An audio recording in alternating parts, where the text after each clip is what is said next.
Harmon and Taylor Jones. We'll begin with an opening statement from Coach. We'll then take questions for the student athletes, then questions for Coach. Yeah, so just congratulations to South Carolina, and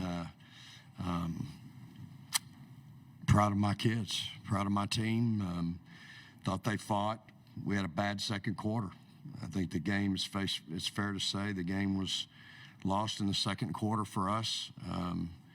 You know, we didn't shoot it well. We were 3 for 12 and probably had a few too many turnovers that quarter. And you know, we gave them a 21-point quarter without scoring. I told my team, it's like college baseball. If all you can score is 2 runs every night, like you're not going to win in college baseball. And it doesn't matter how good your pitching is, and no matter how good our defense is, we can't score 6 points in a quarter. And so, again, I thought from that moment on, much like what happened at their place the first game, you know, we were down 19 at half and played them dead even, I think, the second half. After that point, we competed, but the ball was sticking on offense. I couldn't get them to flip the floor. It seemed like it was just sticking in our hands, and we didn't have any continuity offensively. And again, everything they got, they had 22 paint points at halftime of their 33, and everything they were getting offensively was off the bounce. It was created off the bounce, and they were really attacking the paint. I think we had 8 points in the paint at halftime. So I thought we did a much better job the second half of attacking. We got to the free throw line 14 times. I don't think we got there the first half. I may be wrong. Yeah, no, I'm right. You know, we got out rebounded 2. We had too many turnovers. 18 turnovers is too many. But again, I thought there was times where we played really hard, and you know, there's no fight in these kids. And so again, when you're playing South Carolina on their home floor in front of their fans, and it's a road game, and you've got to be able to respond when they make a run. And we just weren't able to respond in that second quarter. If I'm not mistaken, I think the turn took 2 timeouts in that quarter. Right, Danny? Yeah. And so I just, you know, I could feel I was in the avalanche, but I could never stop it. And just trying to get our kids to understand kind of what we were trying to do offensively, where we were trying to get them. And so I thought the second half, boy, we were much more aggressive, got to our spots. You know, Rory got to her spots quite a bit and was able to help us. Taylor went 4 for 8, had 8 rebounds, 14 points, and did a really good job. So Book had 10 and 10, a double-double with 3 steals, played her heart out. And so, you know, again, I'm proud of my group. You know, one quarter, one game certainly doesn't define our season or who we are or what we've put together. I don't think anybody's going to evaluate us on one quarter. You know, this team is 31-3. They have earned their way. They have been through the gauntlet and survived it and come out on the positive side of it. You know, I told them I think this game and the Elite Eight game are probably the 2 hardest games to win in college basketball. It's not the Final Four, it's not your semifinal or the championship game to me, it's that Elite Eight game. In this game, playing South Carolina here in South Carolina, playing them in Greenville, it's a tough game to win, and because they're already good, and so it's a very difficult game to be in, and I've been in it 6 times, and 5 of them have been against them. And so it's a challenge, but man, I thought my team today fought, competed. You know, we just had a bad quarter, and so I'll again, what this team's accomplished this season, I don't think anybody can question.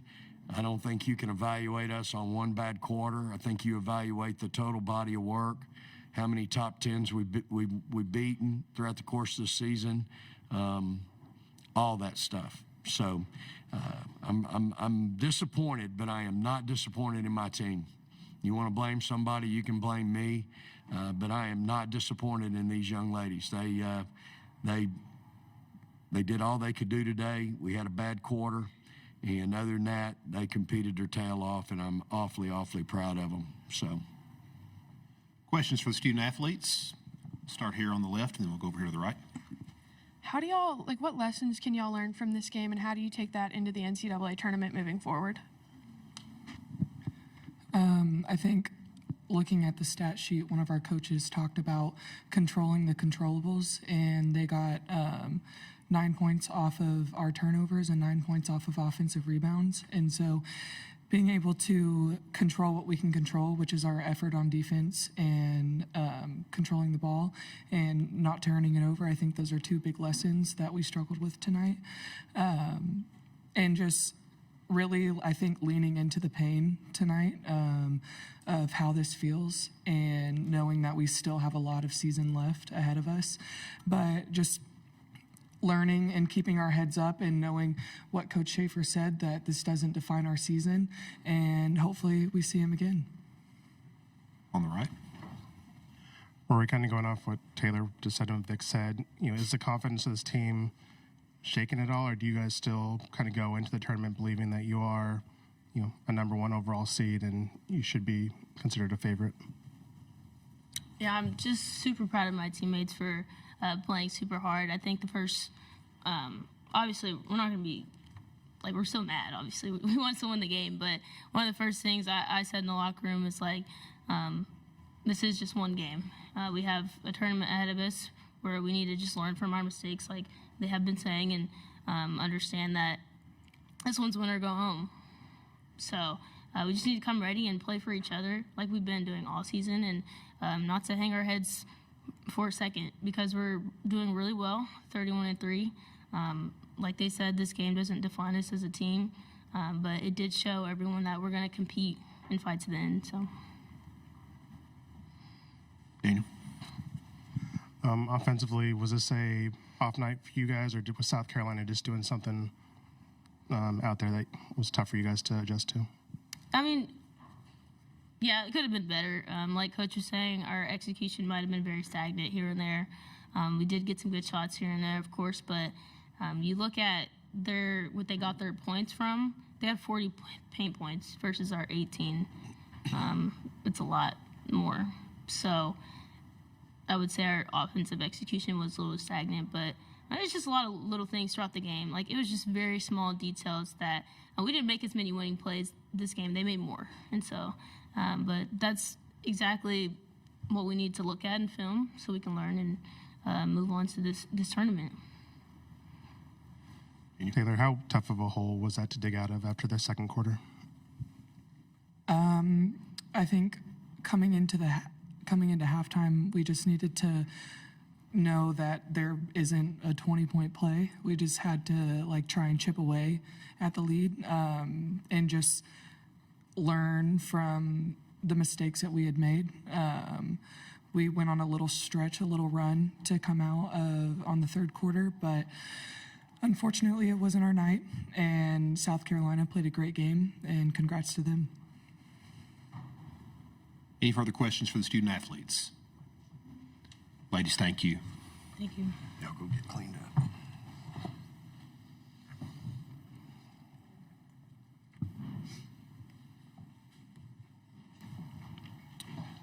We'll now take questions for Coach Schaefer. Start here in front on the left. Hey, Coach, just going on the atmosphere, what'd you think of it? How do you think it affected your team tonight? So if I'm not mistaken, are y'all my 3 that drove 16 hours? Yes, sir. No, You 2, and who's the third one? Charlie's over there. I want y'all to know, when it comes time to get a job, you put me on your resume. That's really unique, and I'm proud that you guys are here, and I'm proud that you take enough pride in your job that you would do that, because you don't have to do that, and I think people need to know that, so thank you for being here. Again, it's a road game. It is what it is. It's the Southeastern Conference. It's where they've chosen to have our tournament. And so, I've been in this game a lot, and it's a road game. You're already playing a top 4 team in the country, and then to play them basically on their home floor, it makes it that much more difficult. I mean, let's say we were playing in San Antonio. How do you think it would be? Probably be a little different, right? Atmosphere and people be hollering for us. So, but it is what it is, and so you have to be ready for that, and you have to handle it. And other than the second quarter, I thought we handled it fine. Again, we've been on the road a lot this year, more than most of my teams I've ever had. So, you know, the atmosphere was obviously pro South Carolina, and we gave them, because of our second quarter, we kind of gave them a little bit to cheer about.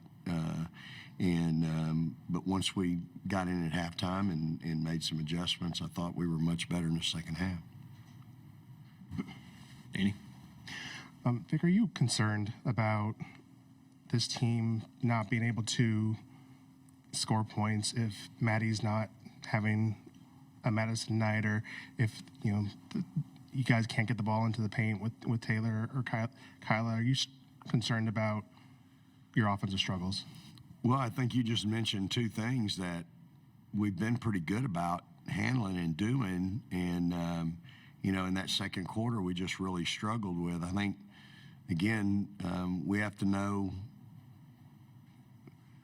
You have to flip the floor. You have to have ball movement. You have to flip the floor, and then you have to attack the paint. You can't.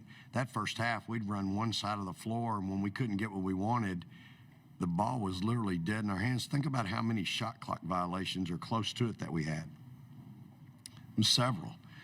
Now, the added piece to that is I thought I had a couple of players that weren't focused and didn't, when you're playing the game, we have a shot clock every day in practice, and we have it every game, right? And when you're not into what you're doing and you don't know the shot clock, that's a sign that, to me, you're not into what we're doing. You're not focused. And I thought we had that happen a couple different times. And so, but I just thought the ball stuck in the first half, and we just didn't have very good ball movement, and especially that second quarter. So I'm not concerned about this team. They've been great. We've scored a lot of points certain nights.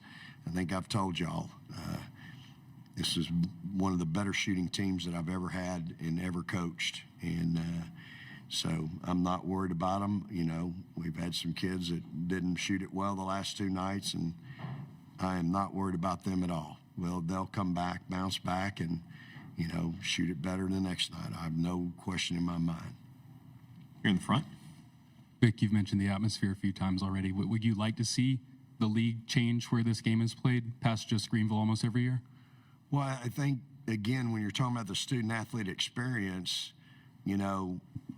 it's, we used to play it once every 3 or 4 or 5 years in Nashville. I don't think now it even gets there anymore. I mean, I've only been back in the league 1 year, so I don't even think we get back there anymore. And obviously Greenville loves having us and does a great job, but I think you have to look beyond that when you start seeing it. And again, obviously they're a really good team. It's hard enough dealing with them, when you play them at home or you play them on a neutral floor, but when you have to play them here 2 hours from campus, I mean, it's a distinct advantage. And if we're worried about or talking about a college athlete, student athlete experience, again, we all love being here and it's a great experience, but they're having a better experience right now than I am.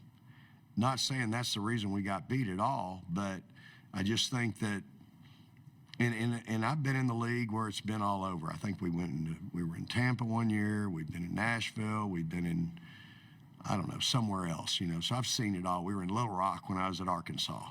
At Mississippi State. So, I mean, we've tried it everywhere. I think the reason we keep coming back here is because Greenville just does a tremendous job. This arena does a tremendous job. And so, until you can find another place that will do the job that Greenville does, I think that's why we keep coming back here. And so, again, South Carolina's good on their own, without putting them in an arena that's 2 hours from home, but you're still in their state, with a pro crowd. So, but, again, we've got to find a way to be in that moment and compete. Again, it's one quarter tonight, in my mind. In the back on the right. Coach, kind of going off of that question, you guys were 16 of 54. How much of your shooting woes are impacted by what you call a home crowd for South Carolina? Well, I think you have to give South Carolina a lot of credit for their defense. I think they're really good defensively, and they're quick, they're athletic, they're long, they have a good plan on how to guard you, and so I think you have to give coach and her staff and her players credit because that's who's out there playing. It doesn't matter where you're playing, that's who's out there playing. And so I think you have to give them a ton of credit for how hard they play. We take great pride in how hard we play defensively. When I watch them, they play really hard defensively.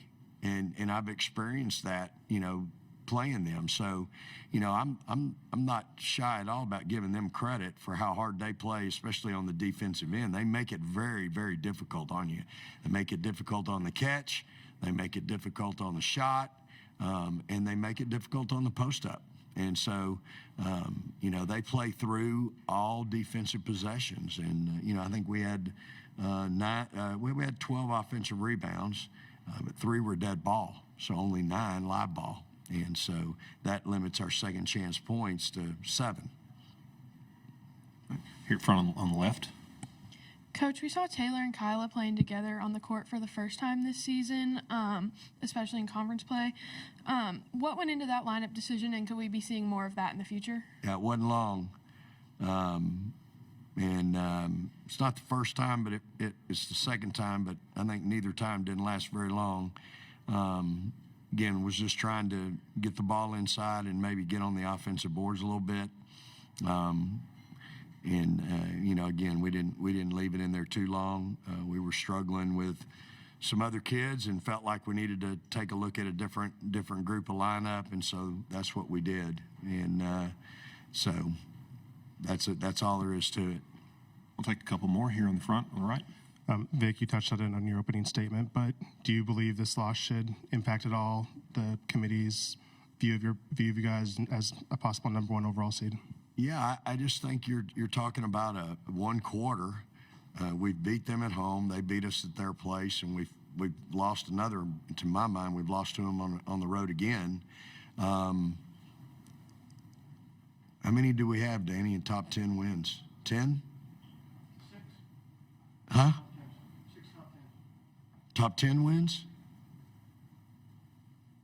I don't think that's right. We had 9 going into LSU.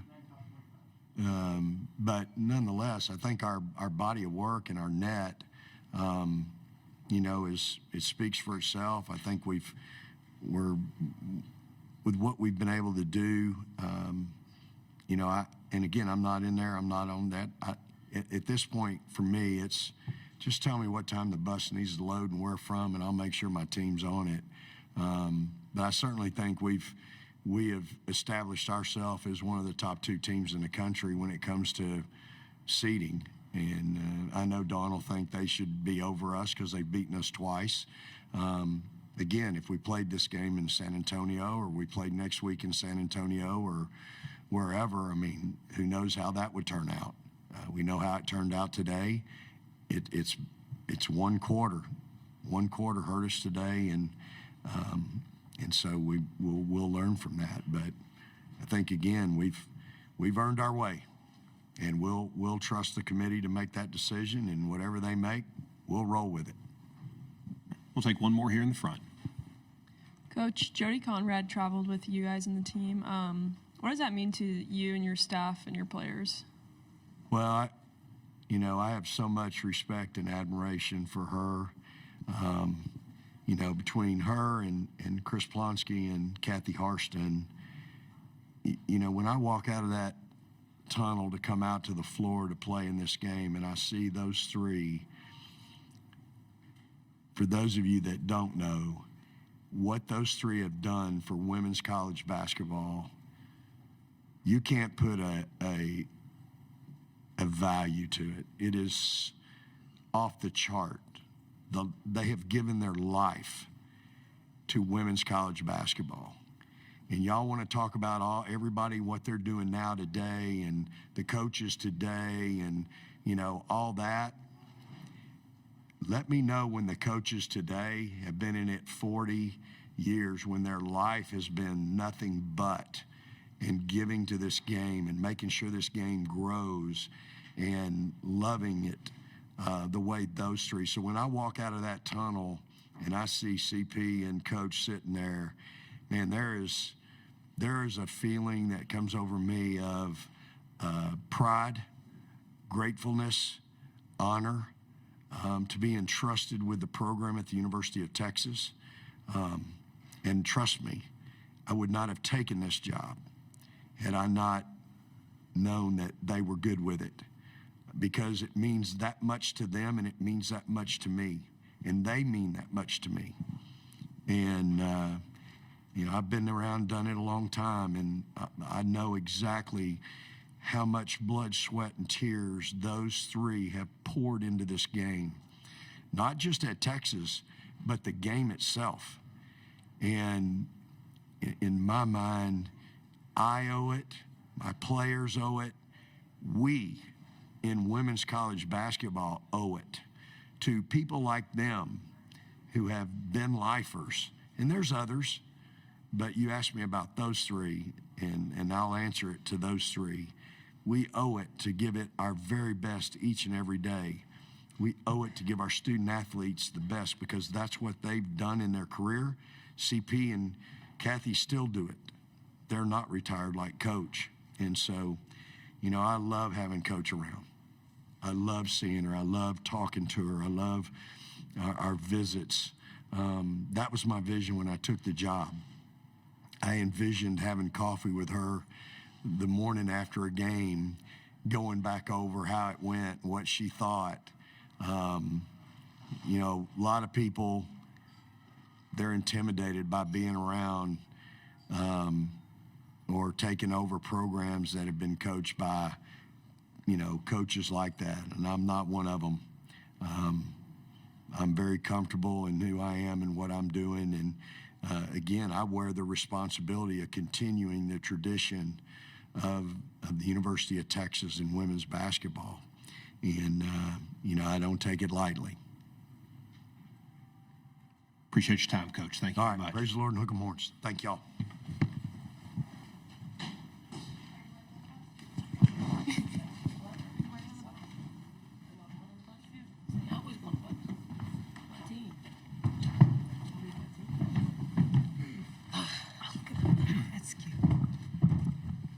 We're joined by the SEC Tournament Champion head coach Dawn Staley, Tournament MVP Chloe Kitts, and Sanaya Fagan. We'll begin with questions for the student athletes, then we'll take questions for Coach. Start here in the front. DC. Chloe and Sanaya, if you could both take this. The defense was really on point today, especially in that second quarter. How much did y'all concentrate on that leading up to this game, and was there something different than maybe the other two times that you played Texas? We were all locked in. We all wanted to win, so we all went out there and gave us their best shot. Yeah, we just tried to match their intensity and just go out there strong and hard. Over on the right, Cora.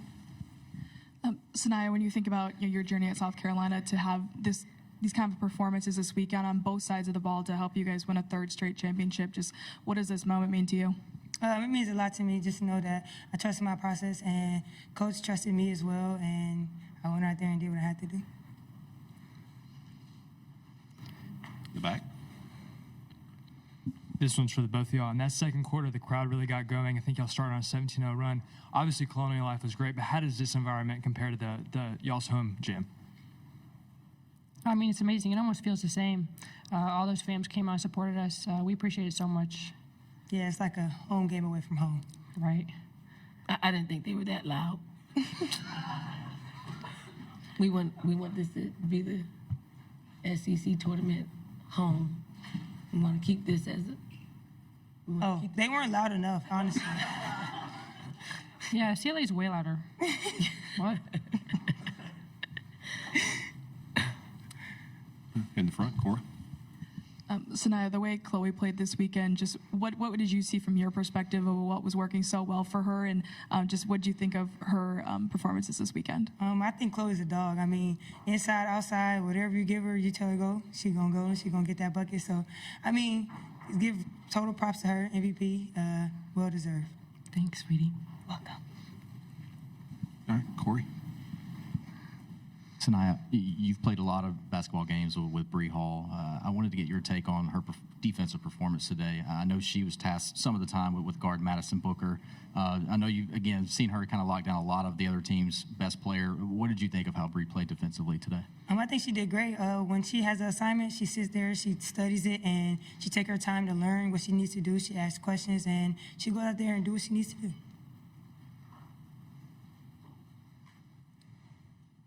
Any more questions for the student athletes? Ladies, thank you. Congratulations. Thank you. Thank you.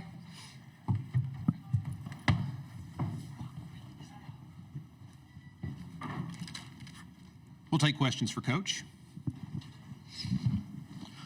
Donna, same thing. You know, the defense just seemed really locked in. Do you think that was the best defensive performance that y'all have had this year?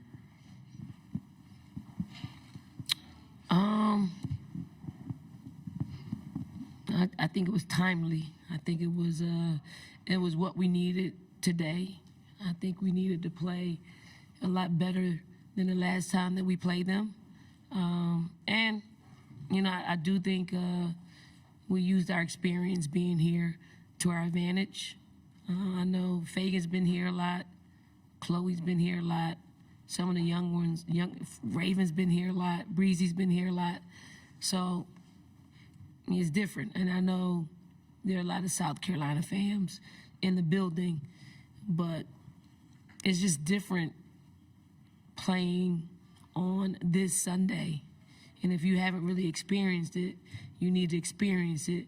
And I know that come the next few years, Texas is going to be right back here.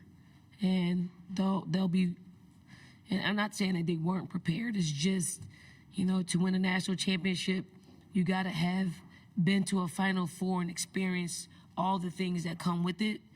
And then if you ever get a chance to go back, you just right some of the ship that needs to be righted. You get overly excited, you get so close to the goal, and then something trips you up. When you've gone through that process, it doesn't trip you up. We'll stay here in the front. And I'm not saying that's what happened to Texas, y'all. I'm just giving you all my experience with being here and being at a Final Four. Don, when we were down in Columbia for the senior night, you know, I asked you if you thought this was going to be the toughest SEC champion. You said by far this is going to be the toughest. Yet you guys won by 21, 18, and 19. Are you surprised, first of all, that you guys came out on top by those wide margins, and what does that say about your team as well? I mean, it didn't feel like that. It didn't. Like, the stress levels were up for the 3 games. I mean, we're playing some of our best basketball, and we didn't know how it would turn out, but I thought we put our habits out there on the floor for 3 games, and it wasn't perfect basketball, but I think we were in it for longer stretches the way that we needed to play in order for us to win, and it produced some really quality wins against like stiff competition. All right. Second row on the right. Coach, you talked about the fact of using you guys' experience in this situation. When you think about players like Raven Johnson and Bree Hall, like how much of that really helps having them? Like I said, they may not have the stats that show up in the stat sheet, but they really, you know, talk about their impact. We don't win this game without the contributions of Bree Hall and Raven Johnson. The defense, the attention to detail, and the execution of it. We don't. We put those two in positions of basically quarterbacking our defense. If Reezy doesn't make it, you know, make Booker, doesn't make her work hard for catches, you know, and then when she caught the ball, if she doesn't, you know, play her the way that we needed to play her, or shade her the way we needed to shade her. If Raven wasn't, in the position of having Booker see her and see Breezy, and then we did a really good job at fronting the post players, and then Raven was always around, executed, to the highest level. And you have to have players that have experienced it, because we came in here and we shot around, but we didn't go live. We just said, this is how we need to play. And then you have someone like a Breezy Hall. Like we were going over some of their high frequency sets at shoot around, and it was a set that most teams run, and I asked them if they wanted to go through it, and they were like, no, give us the hard stuff, like give us the hard sets. It is that she was locked in to the game plan and wanted to know what she needed to do in order for us, for her to help us win another championship. Front row on the right. Sanaya Fagan was just so important for you guys, so consistent, especially going against, some of the best post players in the conference in semifinals and today. Just when you think about her journey and buying into that process, just what did you think of her consistency this weekend, and how special is it to see a player have this kind of moment? It's kind of really cool to see someone go through their process, and probably the first 3 years of her college career didn't quite look or feel or sound like what she was capable of. And I will say that I never let Fagan play less than her standard. And that meant she sat a lot. That means she played here and there. She spotted here and there. But this year, it paid off. Like, when she's locked in, she's communicative, she's skillful, she can stick to a game plan, she can defend. I mean, she's got great footwork, she's got great touch.